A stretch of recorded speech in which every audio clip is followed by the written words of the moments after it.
Começando mais um Granja Newscast aqui direto do estúdio da MAM Podcast. Agradecer aos nossos patrocinadores, os restaurantes de Estela, restaurante Gauchitos Grill. Agradecer ao meu lado aqui, Dr. Paulo Mariano, da Gold Tudo Star bem? Patentes e Marca. Muito obrigado, Dr. Paulo, por mais um programa aí, estávamos juntos aqui. Obrigado a vocês também. E hoje vamos falar de um tema diferente que não abordamos ainda no podcast, hein? Então, que todo mundo gosta, né? Dinheiro.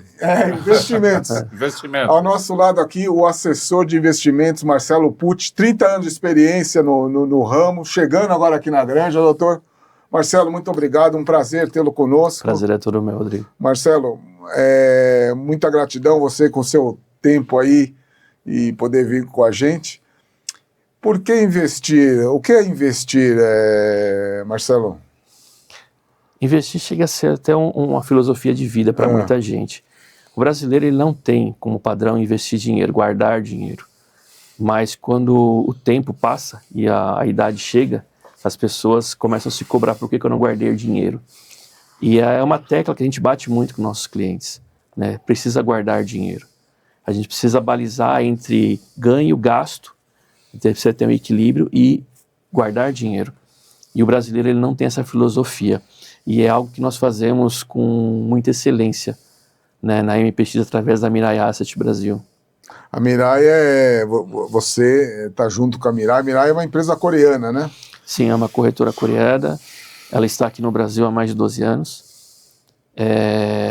Eu acho que é um ótimo player para trabalhar. O pessoal tem muita consciência, tem muita técnica. Eu conheço alguns operadores da mesa da Mirai, grandes amigos meus de mercado. Eu estou há mais de 30 anos no mercado financeiro. Eu era operador de bolsa de valores, antes de se unir com a BMF. Eu tinha certificação nas duas para trabalhar tanto pregão de bolsa de valores quanto pregão de BMF. Tem até um fato curioso, uma vez um gerente da minha mesa, ele sempre me mandava para a BMF, o meu padrão meu início foi bolsa de valores, né, mercado de ações, enfim. E ele sempre me mandava para a BMF para atender alguns clientes nossos que estavam operando BMF. Nós tínhamos a carta, a gente chama de carta patente, né, nas duas bolsas. E eu sempre tinha que pegar outro crachá, que era o crachá de entrada da BMF, e correr para lá. Aí um dia eu falei, cara, por que só eu vou para a BMF? Ele falou, Marcelo, porque você é um coringa. Você consegue operar nas duas corretoras e nas duas bolsas e opera bem. Legal, então eu preciso ganhar um pouco a mais cada vez, né? Eu acho justo. É lógico. É justo.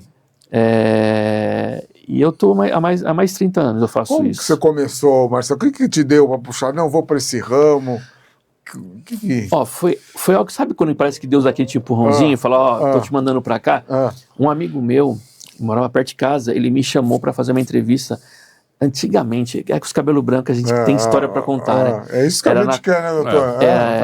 A corretora Banespa, do Banco Banespa. Meu pai trabalhou no Banespa. Existia uma corretora Banespa e precisava de office boy lá. Antigamente chamava de office boy.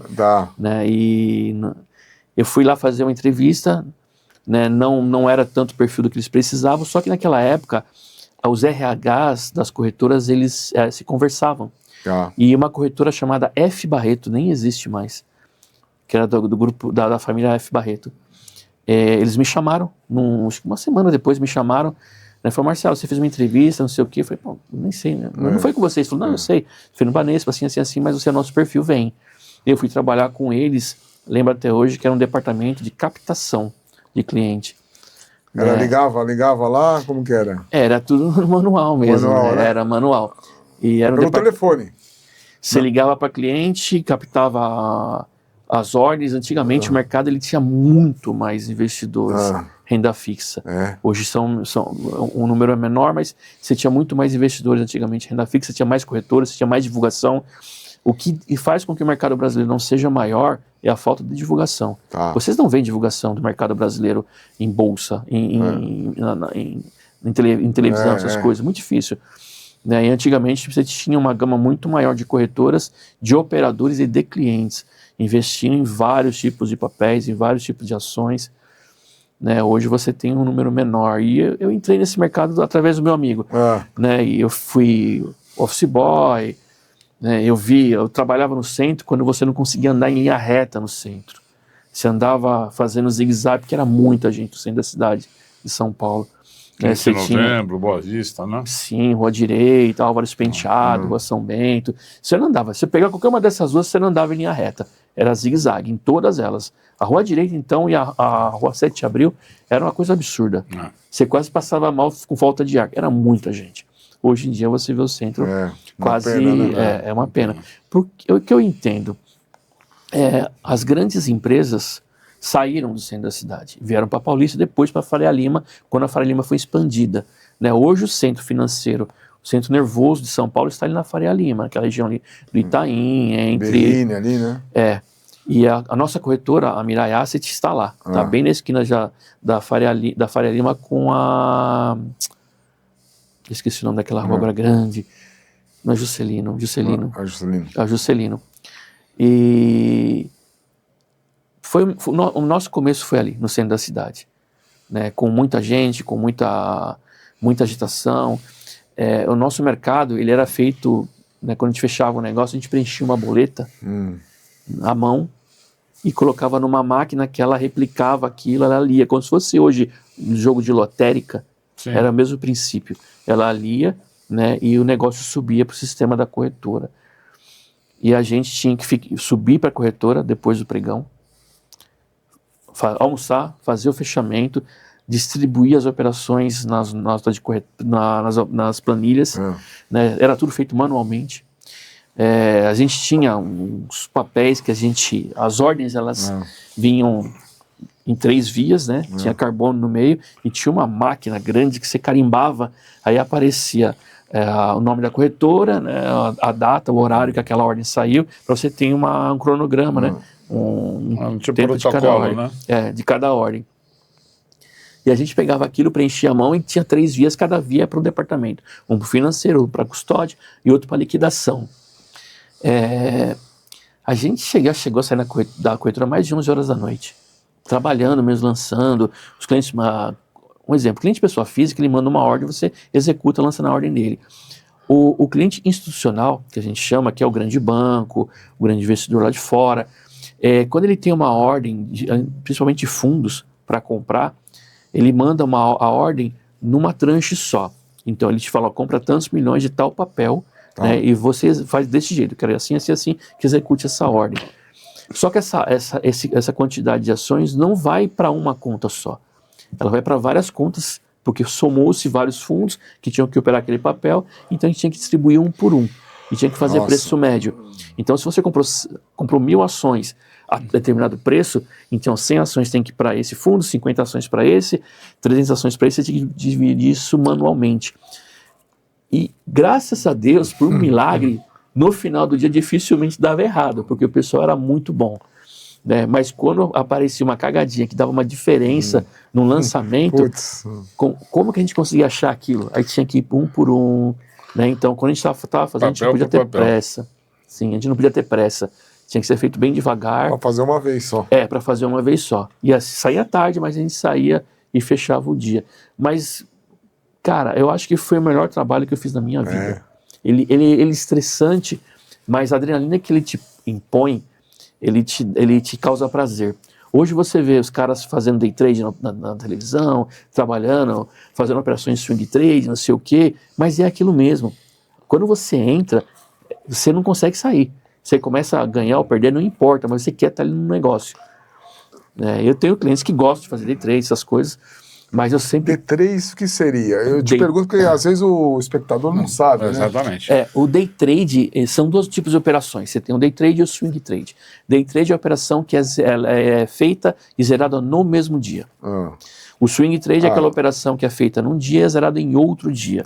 Aí o cara carrega uma posição, compra hoje, carrega uma posição para vender depois. Esse é o swing trade. Na teoria todo mundo faz, ou um day trade ou um swing trade.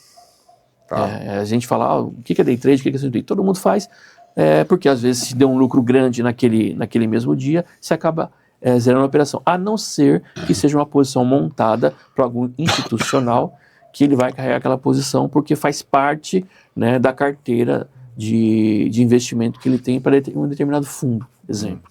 Ele tem percentuais que ele pode investir em setores da economia, em papéis, né, então ele vai comprar e vai guardar aquilo por estratégia, né, do gestor do fundo. do cara que manda no negócio. Então, são operações estruturadas. Né? Então, o day trade, swing trade, funciona assim. E a Mirai?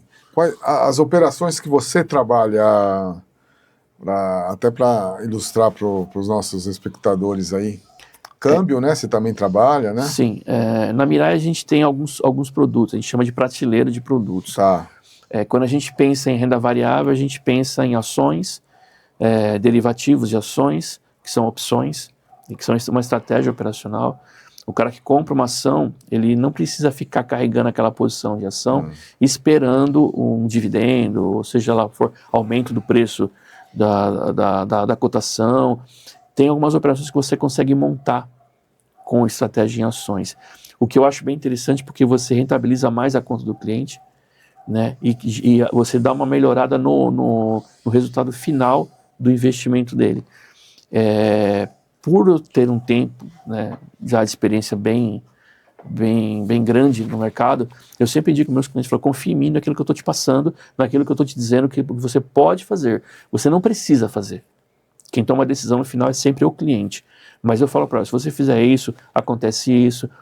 A gente trabalha muito com análises, né, de mercado, fundamentalista, análise técnica.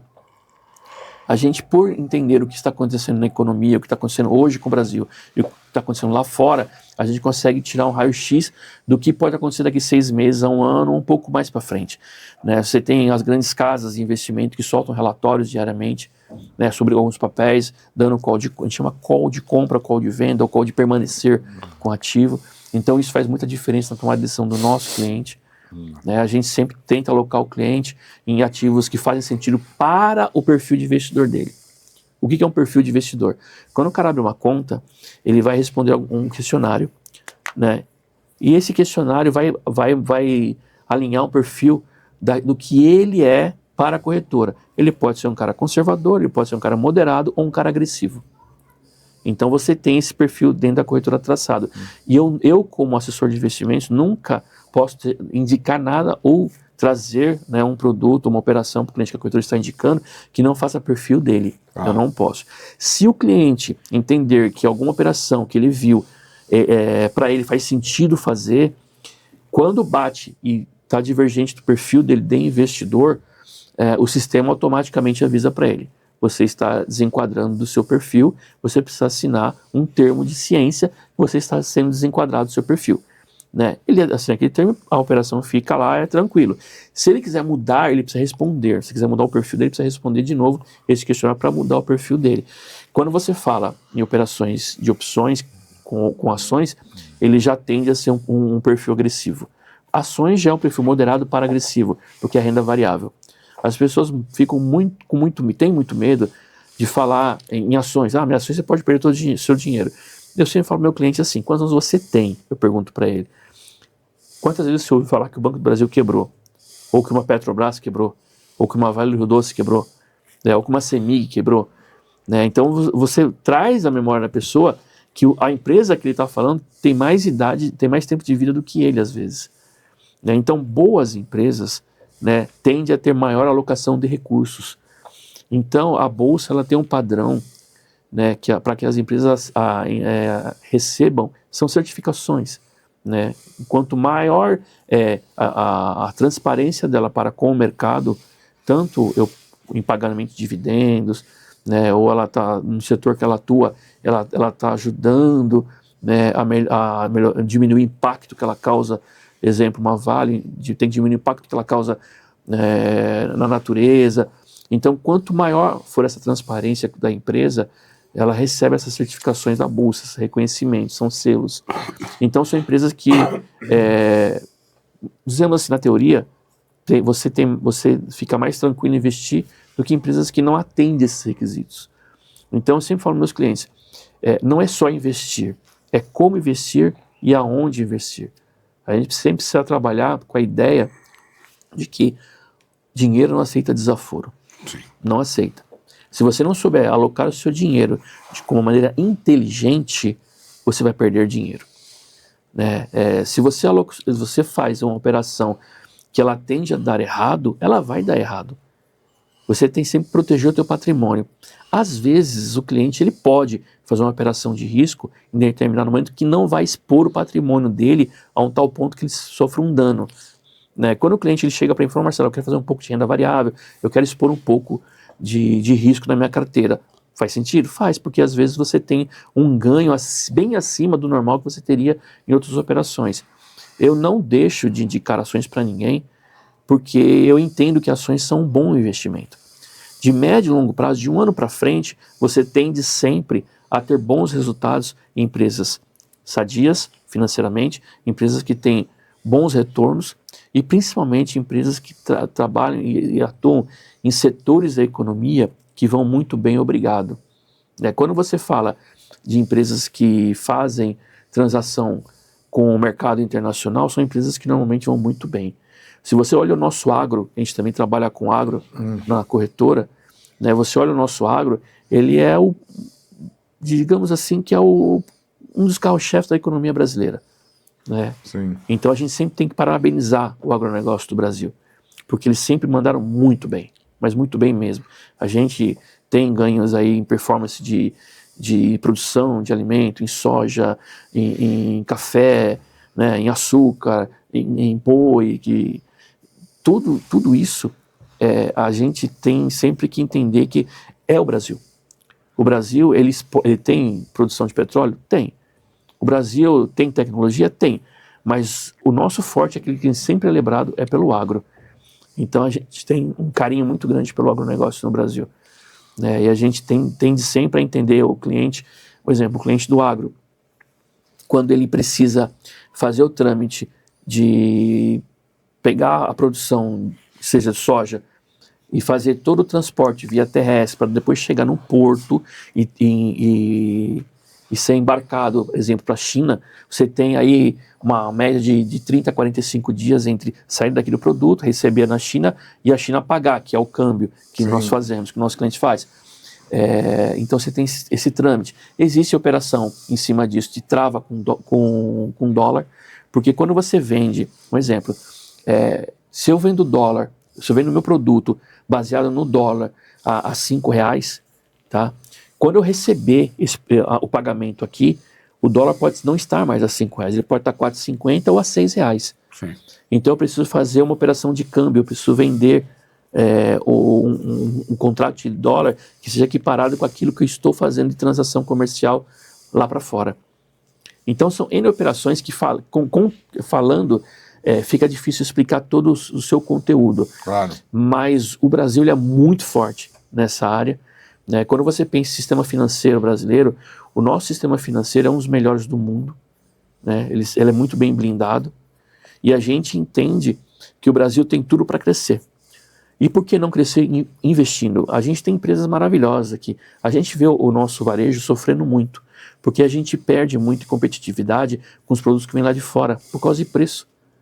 A nossa qualidade é ótima em muitos produtos, só que nossa competitividade, a gente não consegue bater os caras lá de fora com competitividade. Então, o varejo brasileiro ele sofre demais. Se você for voltando, né, eras passadas, você tem Gearonson, Mesbla, Mapping, né, empresas varejistas que quebraram e eram gigantescas. Sim. Né? Quem conhecia a Mesbla lá no centro da cidade, o Mapping no centro da cidade, era gigantesco, eles quebraram. Mas por que quebra? Porque, infelizmente, a gente tem um país onde a taxa de juros ela oscila demais. Para você projetar um resultado final para 5 ou 10 anos daquilo que você quer ter de receita, no Brasil é difícil, porque você nunca vai conseguir projetar e ter realmente algo que seja palpável, né, em termos de taxa de juros no Brasil. Entendi. Carlos, eu estou aqui prestando muita atenção ao que você está falando. Sim. Eu estou pensando aqui o seguinte, tá? Quem está nos assistindo, né? Às vezes pode ser um pequeno, um micro ou um grande investidor, né? Digamos que seja um jovem, né? Você falou que a gente tradicionalmente não tem hoje o hábito de guardar dinheiro, é verdade, porque na minha geração, talvez na sua, na do Rodrigo, a gente era incentivado a adquirir bens materiais, principalmente imóveis. Imóveis, é. E então essa questão, por exemplo, eu recomendo sempre para minhas filhas começarem a trabalhar, eu falo, guarda 10% no mínimo do que você ganha e deixa lá, faz de conta, você ganhou R$100, não foram R$100, foram 90. Não. 10% você deixa lá. Um dia, esses 10%, esses R$10 que hoje não valem nada, vai poder valer muito, porque a soma desses 10 com mais 10 com mais 10, um dia pode significar um patrimônio razoável. Sim. Essa cultura eu aprendi ouvindo pessoas me falar. Isso não vem de uma geração que não era assim como eu acabei de dizer. Mas digamos então que esses jovens que estão começando a trabalhar, estão começando a ganhar dinheiro, ou alguém que já está no meio da carreira, e falar, poxa vida, eu acho que eu vou guardar dinheiro, porque eu quero ter uma aposentadoria mais tranquila. Então, como que faz isso? Assim, de uma maneira bem prática, porque a maioria das pessoas, todas essas operações que você está mencionando, algumas eu ouvi falar, outras eu tenho um pouco mais de conhecimento porque também ouvi falar, alguém me ensinou, e algumas eu nem sei o que é, né? Sim. Então, para atender também essa parte dos espectadores que estão... porque acho que a proposta seria motivar essas pessoas a serem investidores, não é isso? Sim. Então, o que a gente poderia dizer? Como é que começa a fazer isso? Se ele precisa de muito capital, pouco capital? Qual é esse capital? Ele pode começar com R$1.000 ou ele precisa de R$100 mil? Porque às vezes ele acha que é complicado, né? Que é difícil. Exatamente. Isso que vamos eu queria desmistificar um pouco essa... Eu digo que só não guarda dinheiro quem não quer. Uhum. Hoje, se você for num McDonald's, você gasta 50 conto no lanche. Tá. Existe um ativo que não era negociado para pessoa física, né, que não era liberado, hoje ele é liberado, chama-se título público, né, que a gente chama de tesouro, algumas pessoas chamam de tesouro direto. Você consegue comprar uma fração de um título público hoje, que em média aí você tem de 45, 47 reais você compra um título público. Na cadeia de garantia, quando você pensa em segurança, título público federal, ele é garantido pela União. Pelo Tesouro Nacional. Sim. E quando você investe em previdência privada, 85%, 90% dos fundos de previdência investe em títulos públicos federais. Então vamos explicar para as pessoas o que é um título público federal. É o dinheiro que o governo pega para poder fazer o negócio dele, fazer a União, o país andar. Ele precisa de dinheiro. Então ele pega dinheiro, tanto de pessoa física hoje quanto de pessoa jurídica. Ele dá o título, uma LTN, uma LFT, que seja. Tesouro Nacional. Ele entrega esse título para a pessoa e pega o dinheiro. Nesse título vai ter uma rentabilidade fácil, ou um pré ou um pós-fixado, não importa. E esse dinheiro, ele vai voltar para você quando o título vencer.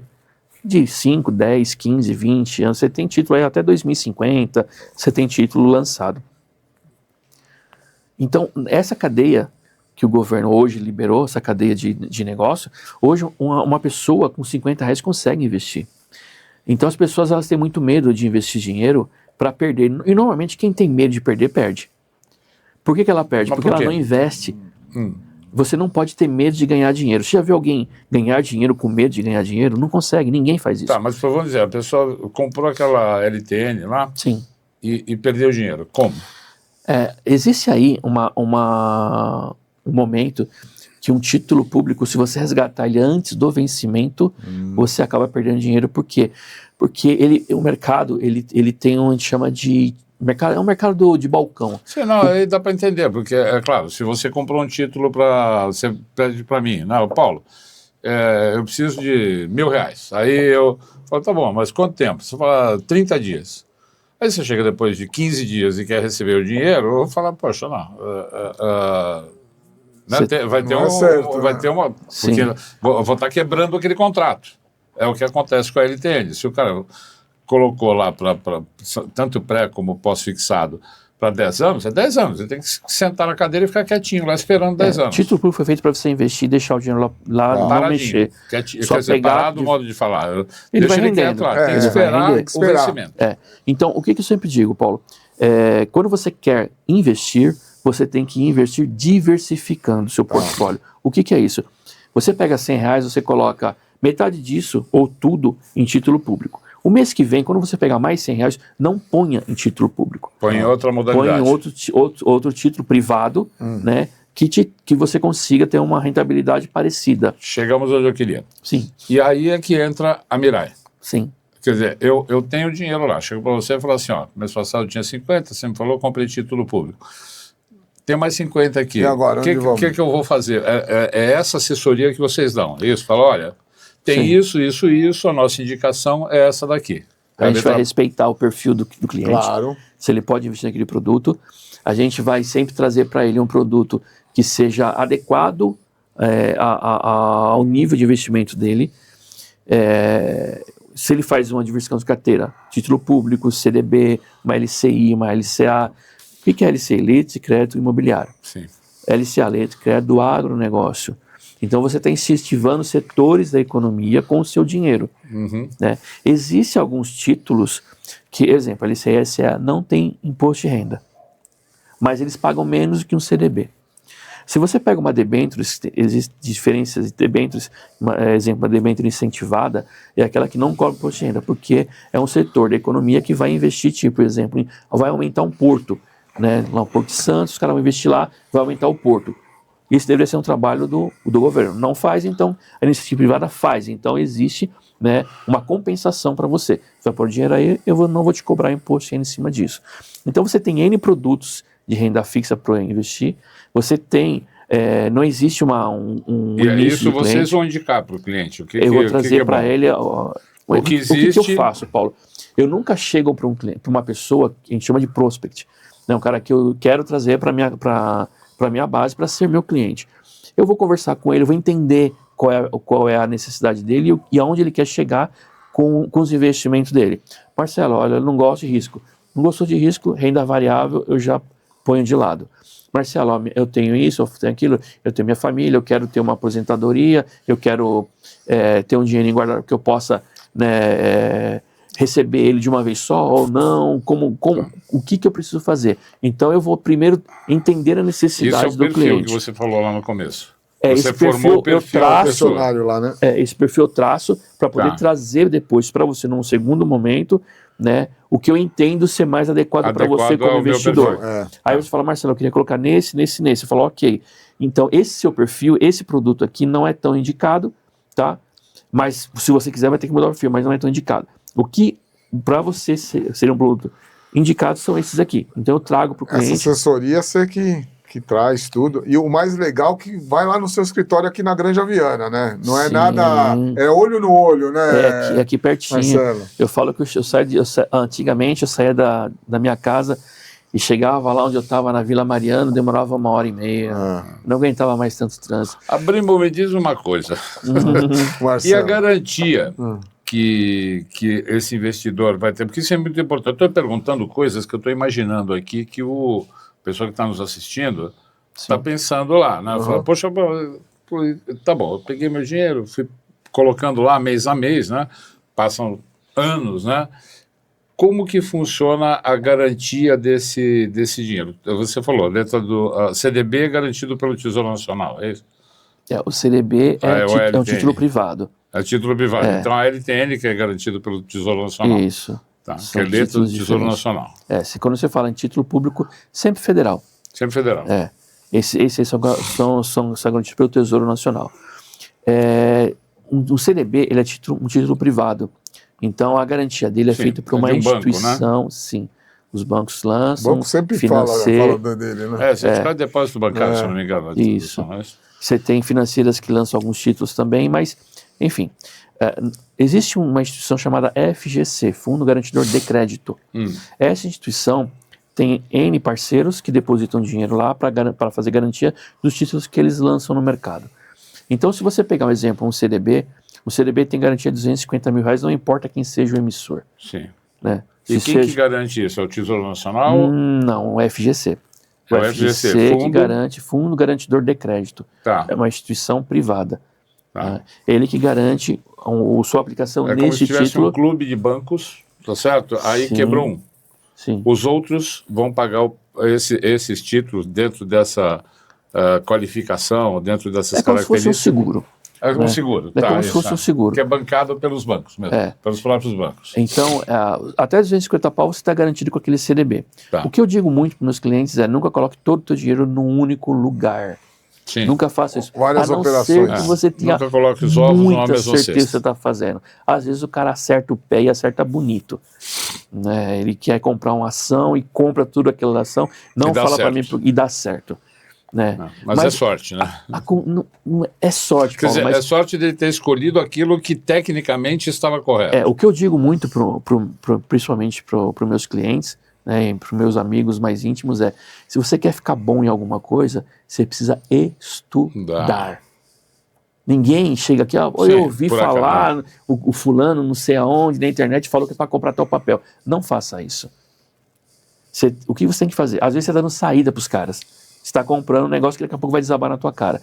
O que você tem que fazer é estudar um ativo.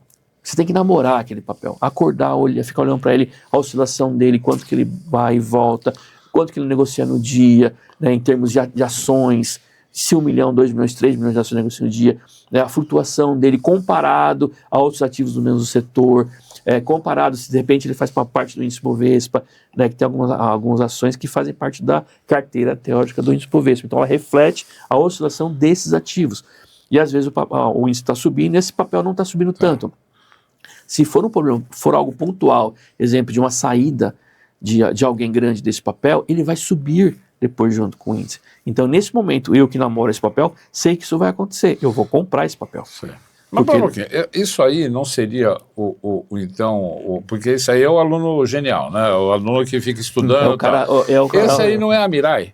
Porque eu, por exemplo, sou advogado. Aí eu chego lá para você, Carlos, eu não quero estudar mercado de investimentos, eu quero contratar alguém, que eu acho que é aí a sua função. Estou falando isso para o cara lá de casa, pessoal lá de casa.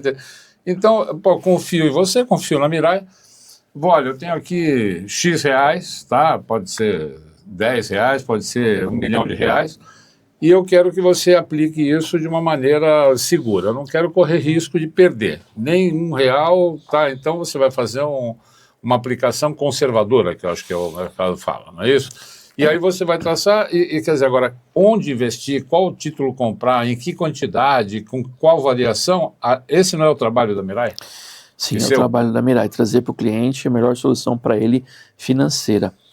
O que a gente que vai garantir o investimento dele, que dê lucro e que seja garantido, que ele está numa posição confortável. Sim, assim, a gente sempre entende que o cliente ele tem a decisão final em todo investimento que ele vai fazer com a gente. Então a gente sempre trabalha, né, com as carteiras sugeridas da corretora ou algum tipo de operação estruturada que vem através da corretora por indicação dos analistas, sim, da Mirai, dos nossos analistas, que é o cara que vai lá, estuda o papel, que ele olha a gráfica, que é o aluno genial.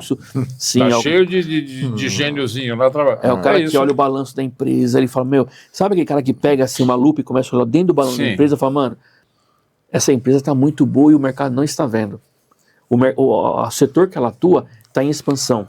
Hoje você falar em inteligência artificial, se uma empresa brasileira conseguir trabalhar como algumas empresas americanas que já estão trabalhando com isso, os caras vão arrebentar, porque é o mercado do momento.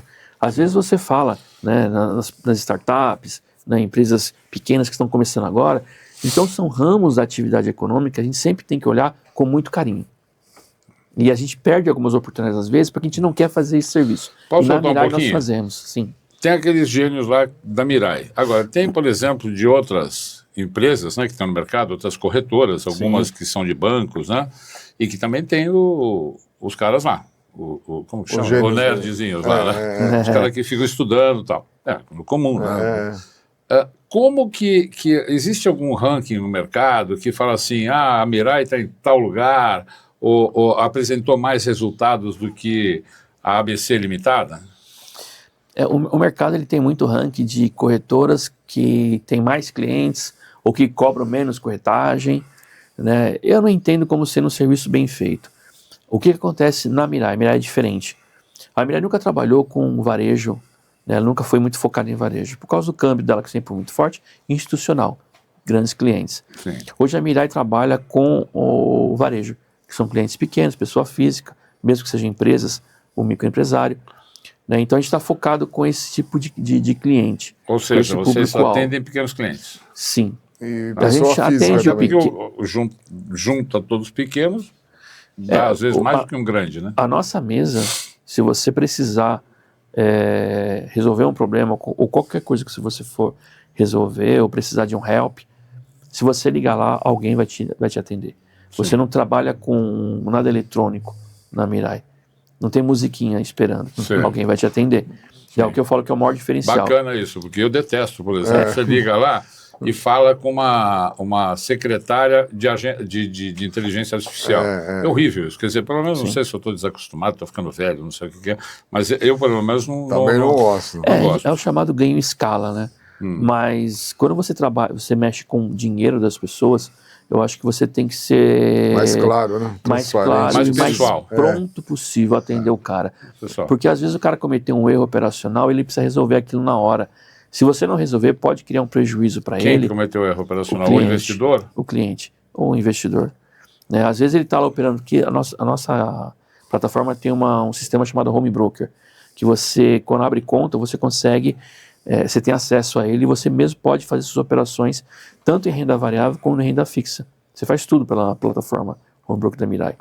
Então, se você, de repente, colocou uma ordem errada, cometeu um erro que você não queria fazer, travou um sistema, né, você vai ligar primeiro para mim, que eu sou seu assessor.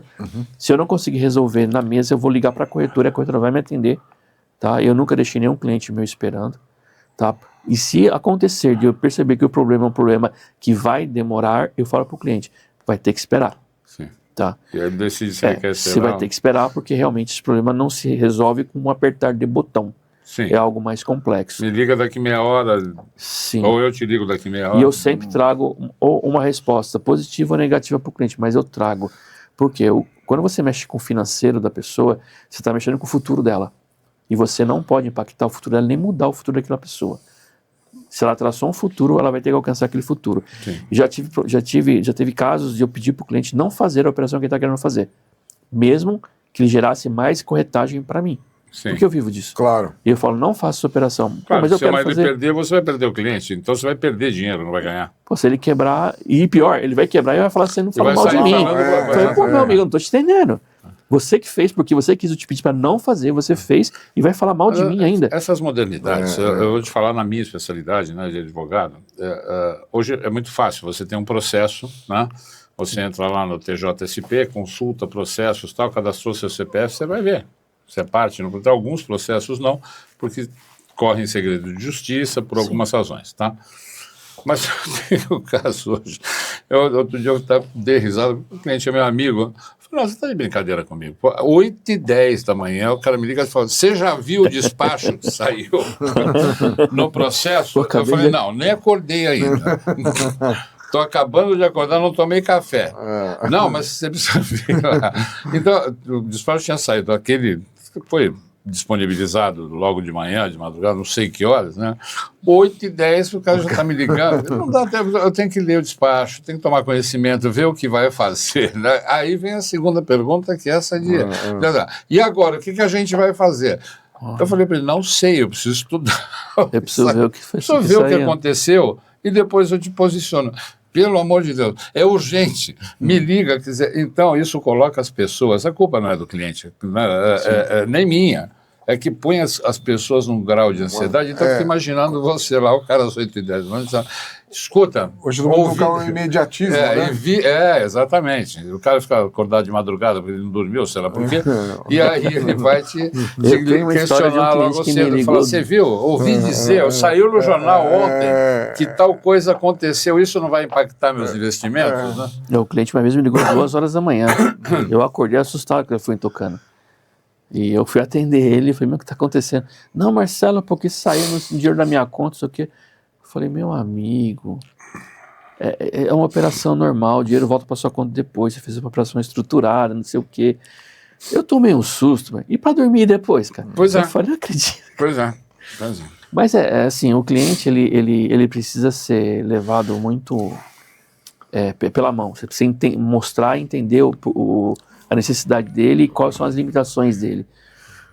Às vezes eu converso com algumas pessoas, o cara fala, Marcelo, eu entendi muita coisa que você falou porque você é muito didático, mas é muito difícil. Eu falei, não é difícil. técnico, é complexo. Não, é muito técnico, é complexo, a pessoa precisa estar querendo... É que, eu vou me permitir aqui, o advogado é palpiteiro às vezes, né? Mas é que eu acho bacana. Não, isso que ele está falando é uma coisa interessante. Por quê? São as dúvidas. Porque né? aquilo que eu falei para minhas filhas, né, de falar, olha, guarda 10%, não sei o quê, está indo de encontro ao que você está falando. Elas te ouviram? Olha, dizem que sim, dizem que sim. E aí eu espero que sim, sabe por quê? Porque eu acho que é uma questão do mercado hoje, talvez a gente esteja conversando aqui uma coisa, né? Não sei se estou fora desse mercado, sim, das pessoas começarem a acordar para isso aí. A pessoa vai falar, não, eu quero comprar um terreno, tá bom, compra um terreno.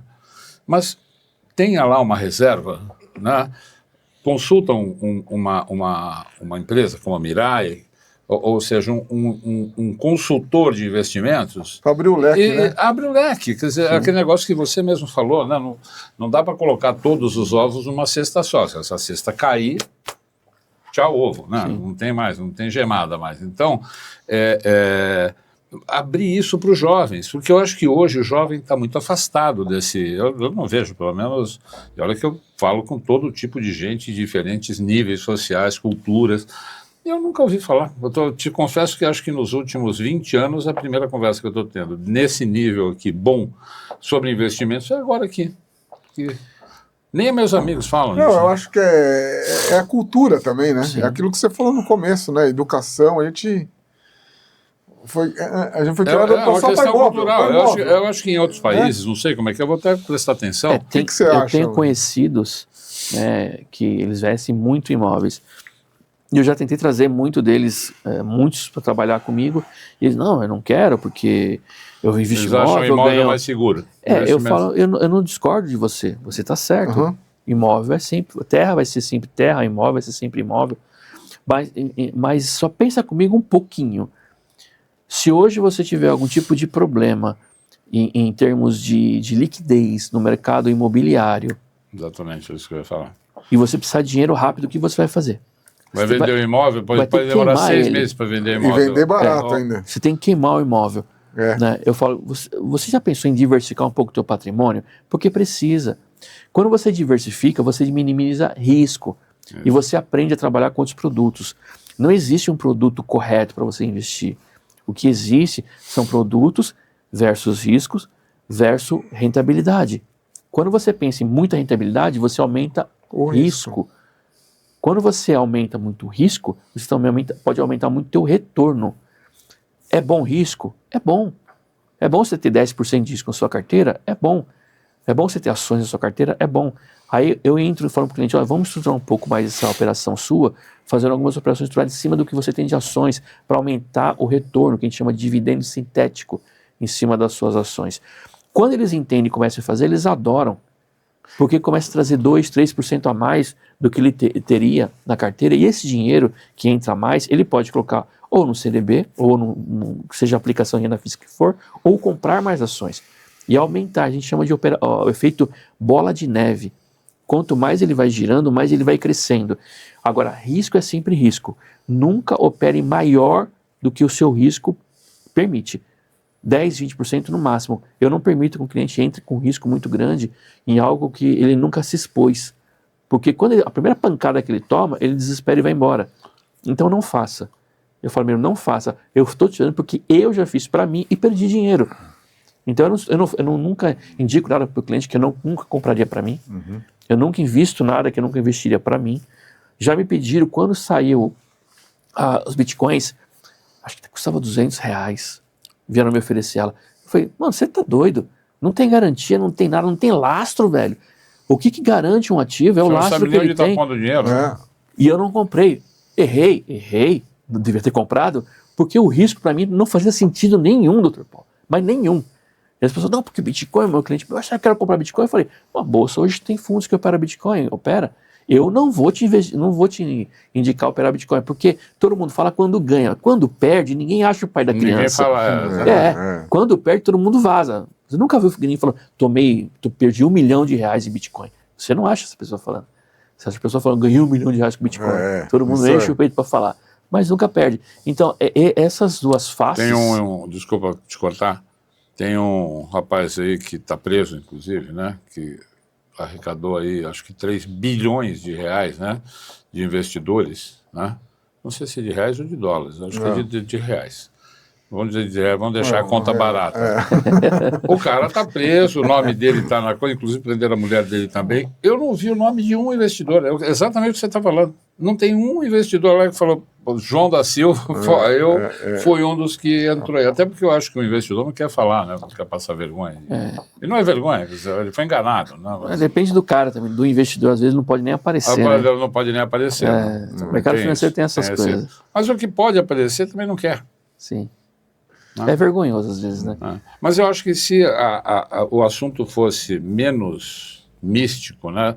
Se a gente conversasse isso, né, nas rodas, nos bares, nos restaurantes, nas famílias, isso seria bom para as corretoras, seria bom para as empresas que recebem os investimentos, seria bom para o país, porque o Tesouro Nacional teria mais recursos para investir em saúde, em educação, em tudo. Quer dizer, seria melhor para todo mundo. Eu não sei se eu estou sendo um visionário assim, né? Mas eu acho isso. Quem faz o Brasil crescer são os brasileiros. Então, o que faz a Inglaterra crescer, o Reino Unido crescer são os ingleses, o que faz a Escócia crescer são essas coisas. Aqui não foge a regra, mas desde que a gente tenha mais acesso às informações, é isso que eu sempre defendi, né? Quanto mais acesso à informação, que você falou agora há pouco dos estudos, né? Se a pessoa é estudiosa. Por que as nossas crianças na escola não tem alguma matéria lá que mostre, né? Não tem economia na faculdade de Direito? Eu tive aula de economia na faculdade de Direito. E vice-versa também tem. Na economia também tem direito. Na economia também tem direito. Então, por que as nossas crianças, né, não aprendem algo? Claro, você não vai colocar coisas complexas na cabeça de criança, mas pelo menos para começar o assunto, né, eu defendo uma tese de que se criança tivesse aula numa matéria qualquer, prevenção de trânsito, né? Acabamos de falar, né, sobre isso. Educação, né? No trânsito. Ela ia para a rua, quando ela fizesse 18 anos, tirar carta, ela já estava com aquilo tanto batido na cabeça. Sim. Né? Falar, não posso dirigir depois de beber, eu não posso acelerar muito, porque senão o carro pode perder o controle, às vezes não é nem culpa minha, mas eu posso machucar uma outra pessoa. Tudo se forma através da educação, exatamente, que vai criar os valores das pessoas. Né? Eu acho que na economia, eu nunca tinha... Estou muito agradecido por você estar aqui hoje e estar falando isso, não só para mim, como para as pessoas, que eu acho que vai dar vai ligar uma chavinha e falar, opa, é uma coisa que a gente precisa prestar atenção. Sabe o que eu acho que é mais gratificante na minha profissão? É você ver que as pessoas te deram ouvido. Porque não é todo mundo que faz isso. Daí quando você pega um jovem e começa a falar como funciona, o que ele pode fazer para ganhar dinheiro, às vezes ele não quer saber, ele quer algo muito, muito rápido, né? A gente fala, não, profissão se constrói. Hoje em dia as empresas querem jovens já com experiência, e não existe isso. Lá no nosso escritório, que é aqui na São Camilo, perto do Fazendinha ali, do condomínio Fazendinha, eu tenho alguns jovens que estão treinando comigo para ser assessores. E eu acho que a mais gratificante em tudo isso é você olhar os olhos dele e eles ficarem olhando com alegria, os olhos brilharem, porque você está passando algo que nem na faculdade se aprende. No mercado financeiro, você não tem faculdade para isso, você tem experiência e você tem cursos específicos. Eu tenho 3 certificações para fazer o que eu faço. Uma só é necessária, as outras 2 eu fiz porque eu precisei em outras áreas, né, e porque para a minha profissão eu entendo que seja essencial eu não ser apenas um profissional formado, eu tenho que ter experiência e qualificação. Uma expertise em outras coisas que complementam aquele teu conhecimento de base. Eu preciso entender o que a economia hoje brasileira, o que está acontecendo com a nossa economia e pegar dados, né, passados e presente, e projetar o futuro. E falar, olha, isso já aconteceu uma vez, quando aconteceu isso, pode acontecer de novo. Né? A nossa inflação, ela está aí, ela bateu numa parede e ela não está querendo cair mais. Por N estratégias. Eu não questiono, não critico, né? Mas eu sei, pegando os dados do que está acontecendo hoje e o que pode acontecer amanhã. Então, eu sempre falo ao meu cliente, esse investimento pode não ser tão interessante porque está me projetando algo para frente que não favorece esse setor, não favorece esse investimento. Eu acho que a gente tem que mudar um pouco de estratégia. Cabe ao cliente me ouvir ou não. Eu adoro quando me ouve, porque eu posso errar em time, mas dificilmente eu erro naquilo que eu acredito que vai acontecer. Sim, em time eu erro, tipo, vamos comprar agora para vender depois. Eu comprei e caiu um pouquinho, errei o time. Né? Começou a subir, vamos vender agora. Vender, subiu mais ainda, errei o time, mas não errei a operação em si. A operação. Aos olhos dele, doutor. Ele é um apaixonado por Eu amo o que eu faço. Eu amo o que eu faço. Eu fui no escritório do Marcelo e tem a televisão lá, né? E todo... Sim, tem uma sala de reunião lá montadinha, bonitinha. Não, e a televisão já com as informações, tudo, né? Aqueles prédios que tem ali perto do Alfa Grande, ali, é isso? Não. É um pouco antes. Bem ao lado do Hospital Veterinário. Ah, tá. Ali já pertence a Carapicuíba, né? Mas é São Camilo, acho que 500 metros, 600 metros antes do condomínio Fazendinha. Você lembra o endereço? São Camilo... São Camilo 3535, ali é vilarejo. Né, já é Carapicuíba. São Camilo 3535. Isso. É sobre loja 30. É sobre loja 30. Sim. É lá onde tinha o entrecô, né?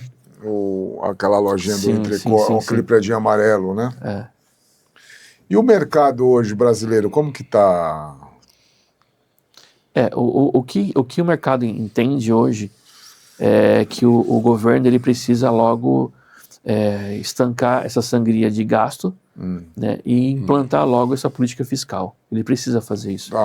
Não importa, o mercado entende uma coisa, não importa o governo que esteja aí. Se ele fizer a coisa certa, vai dar certo. O Brasil ele depende muito do capital estrangeiro para crescer. Ele depende. Então, se o estrangeiro continuar tirando dinheiro, como está acontecendo desde o começo do ano até hoje, está em 43, 44 bilhões já que saiu de capital estrangeiro do país, se continuar fazendo isso, esse dinheiro vai começar a fazer falta para a economia brasileira. Então você tem menos dinheiro para emprestar, tem menos dinheiro para circular na economia, então as empresas começam a se retraírem. Então as empresas não podem se retrair, um pequeno empresário não pode se retrair, ele tem que ter potencial de crescimento. Se o governo não der essa facilidade para o pequeno empresário crescer, o Brasil começa a estagnar. Então você tem menos consumo, menos imposto, menos pessoas trabalhando, você tem menos tudo. É ruim. Até menos empresas estrangeiras operando aqui. Muitas se retiram do mercado. Isso não é Brasil. Sim. É qualquer país do mundo. Né? Não estamos falando de governo, não estamos falando de condições de mercado, né? De regras de mercado. Sim. O investidor estrangeiro ele nunca olha para você como se fosse amigo dele. Ele vê você como uma oportunidade. Ele olha para você e fala, eu vou ganhar muito dinheiro com esse cara. Aí ele vem e investe com você. Se ele não vê essa oportunidade, ele pesa muito risco e retorno. Ele leva o dinheiro dele para outro negócio, para outro lugar. Nossa taxa de juros não... Se tentarem derrubar a taxa de juros nossa e lá fora continuar do jeito que está estagnada a taxa de juros, vai sair mais dinheiro. Porque o risco lá fora é muito baixo e o retorno lá aumentou. Aqui, a gente tem um risco alto, infelizmente é uma verdade, a gente tem um risco alto, né? E a nossa taxa de juros, se ela cair mais do que está hoje, pode dar problema. Se abaixar, você fala. Eu não sou economista, mas a conta é simples de se fazer. Ela alta, ela dá lucro para o investidor, é isso que você está dizendo? Porque o estrangeiro ele vem para investir porque ele tem o risco-retorno dele faz sentido. Se você tem um risco alto no Brasil, por N motivos, mas você tem um retorno alto sua aplicação, me faz sentido deixar o dinheiro aí. Sim. Se o meu risco aumenta e o meu retorno começa a cair, não faz sentido eu ficar com o meu dinheiro aí. Eu vou tirar ele. O investidor estrangeiro, ele não aceita risco. Sim. Quando o risco aumenta, ele vai embora mesmo. Então ele não está aqui porque ele gosta da gente. Ele está aqui porque ele ganha dinheiro. Porque ele ganha dinheiro, exatamente. Então nós temos que alcançar um equilíbrio. Grandes empresas, um povo que tem um bom salário, né? Então ele consome bem, mas tem que ter um equilíbrio em consumir e guardar dinheiro. Então é interessante as pessoas guardarem dinheiro, deixar de consumir tanto, né? Porque consumir muito gera inflação, você tem uma tendência na alta dos preços, você tem mais demanda, né? Então as pessoas precisam economizar dinheiro. Quando você economiza dinheiro, você começa a virar a balança para o teu lado. Se você tem uma boa grana guardada, aparece uma crise imobiliária, você tem uma grana, compra imóvel. Depois você pode revender ou não ele, ou viver daquilo. Se tem uma grana guardada, apareceu boas oportunidades, como a Bolsa apresenta sempre boas oportunidades, ações que valiam R$15, ela está R$5. Você vai e compra aquela ação, porque é uma empresa boa. Ela vai subir. Quando ela voltar de novo, você vai vender aquilo. Então, oportunidade, ela aparece, e sempre aparece. A gente nunca pode achar que nunca vai aparecer. Mas você precisa ter capital, e um capital líquido, que seja um capital de dinheiro fácil, né, porque você consiga fazer aquele dinheiro rápido para investir ou uma tomada de decisão nesse sentido. Então, por isso que a gente sempre fala sobre diversificação. Ela é necessária, porque você consegue tomar as rédeas da sua vida, do seu futuro, nas suas mãos, e não está na mão de ninguém, é sua. Não importa se a economia está bem ou não, se você tem a rédea nas mãos, você vai se dar bem. Porque não é possível você falar que no país que você tem uma inflação que oscila tanto e tem gente que ganha tanto dinheiro. Porque eles têm a rédea do negócio na mão e tem que estudar. Estudar muito, entender muito, se aplicar. Eu falo, se você acorda às 7 horas da manhã, acorda às 6. E vai ler mais. Eu vi uma vez uma reportagem. Eu devo ser um ótimo investidor, porque eu acordo às 5. Uma vez eu vi uma reportagem, ela era até besta, falando de um carro, eu não lembro qual carro que era uma marca muito famosa. E perguntaram pro cara por que ele não fazia propaganda na televisão. Ele falou, porque o nosso consumidor não fica parado na frente da televisão. Não fica? Parado na frente de uma televisão. Ah, entendi. Eu falei, faz muito sentido isso. A gente tem que ir para onde o nosso cliente está, onde o nosso consumidor está. Se eu tenho um negócio e é um negócio muito bom, eu tenho que ver qual é o meu consumidor e ir para lá. Se eu quero ganhar muito dinheiro, se eu quero fazer meu futuro, ter lá a minha aposentadoria de mais de R$1 milhão, eu preciso ir em lugar sério, que vai tratar meu dinheiro com seriedade. Eu não sou um gado naquele lugar. Eu sou uma pessoa que vai ganhar dinheiro e eu preciso de pessoas sérias comigo. Aí sim, você vai conseguir montar o teu futuro. Porque no mercado que nós estamos, tem muita gente que trabalha de maneiras erradas. Né, o que eu acho, para mim não faz muito sentido quando você fala que você é um assessor de investimentos. Então, deixe de ser um assessor de investimentos. Eu, Marcelo, já deixei de ter rendas maiores porque não fazia sentido para mim o cliente fazer uma operação que estava errado com ele. Mas tem gente que faz, porque está preocupado com o cliente.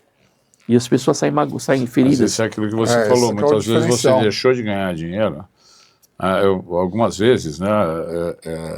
Eu falei para clientes, não faça isso, porque isso aqui não vai dar certo. Não, mas eu quero fazer. Eu falei, então passa aí um e-mail para mim, dizendo que eu te orientei a não fazer, porque amanhã se der errado, resguardou.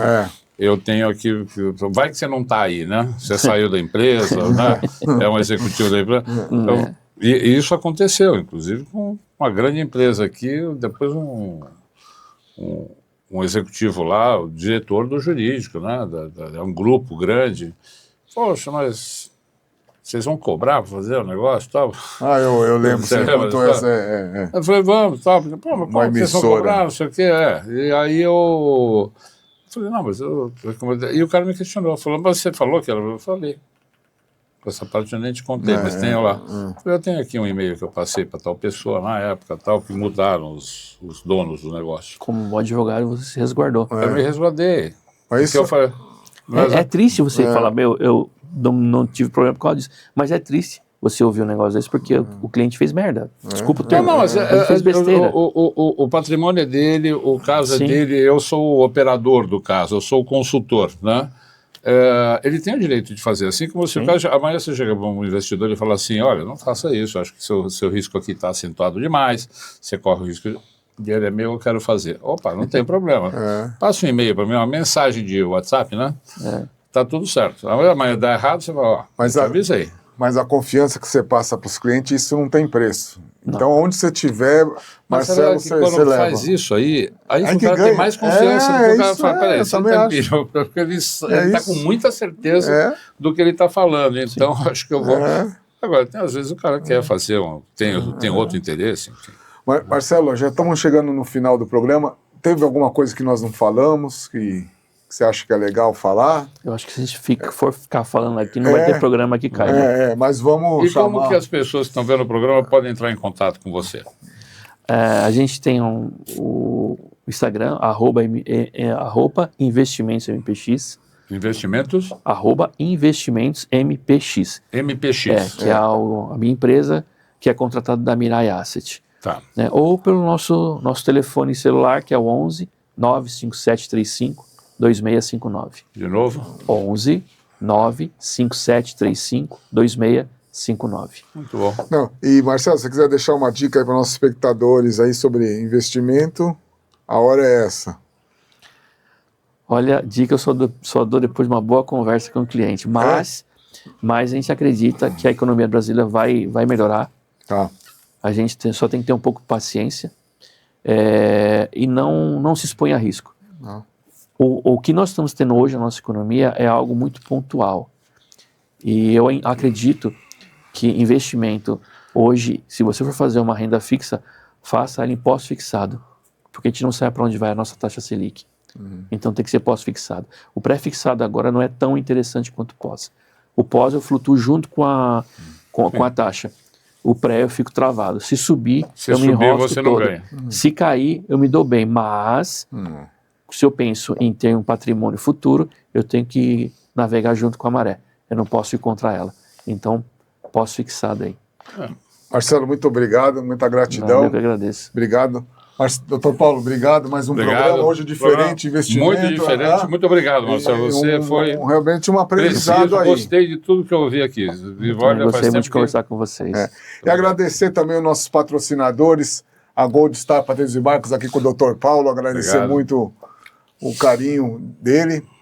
Agradecer também os restaurantes Gauchitos Grill de Estela. Hoje vamos estar indo lá, viu, Marcelo, no restaurante de Estela, comer uma pizza, um churrasco também. Agradecer também a Andréia aí, o Márcio, do Man Podcast, por estar nos recebendo mais uma vez. E a você, espectador aí, que está conosco até esse momento. Aproveita, dá um like aí, curte, aperta o sininho, se inscreve no canal, que estamos crescendo, hein, doutor? Já vamos chegar nos 2.000 inscritos. Vamos passar. Já. A todos vocês, muito obrigado. Uma ótima noite. Até quinta-feira que vem, às 21 horas, com mais um novo Granja Newscast. Obrigado. Fiquem com Deus. Boa.